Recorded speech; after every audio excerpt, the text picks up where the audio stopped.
वाहनाच्या धडकेत 2 गायींचा मृत्यू, गौसेवकांकडून अंत्यसंस्कार। गोपाला गोपाला गोमाता के रक्षक गोपाला, तेरी बंसी की मीठी तान भर दे सबके मन में प्राण।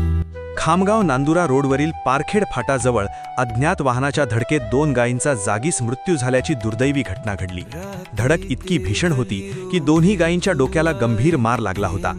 घटनेची माहिती मिळताच एकनिष्ठा गौसेवा रक्तसेवा फाउंडेशनचे गौसेवक सूरज भैया यादव यांनी तात्काळ घटनास्थळी धाव घेत ग्रामीण पोलीस ठाण्याचे ठाणेदार किशोर तावडे यांना याची माहिती दिली। त्यानंतर पोलीस कॉन्स्टेबल किरण मोरे व कैलास हटकर घटनास्थळी दाखल झाले। पोलीस व गौसेवकांनी संबंधित गायींच्या पालकाचा शोध घेण्याचा प्रयत्न केला, मात्र कुणीही समोर आले नाही।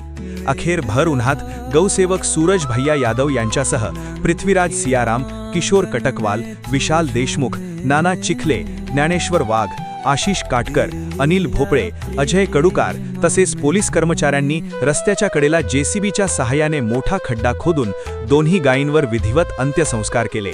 पूजा अर्चना करून त्यांना जमिनीत गाडण्यात आले। गोसेवक सूरज यादव यांच्या नेहमी पुढाकाराचे सर्वत्र कौतुक होत आहे। जनोपचार न्यूज नेटवर्क खामगाव। स्वर सुना जा तेरी छवि में प्रेम समाया।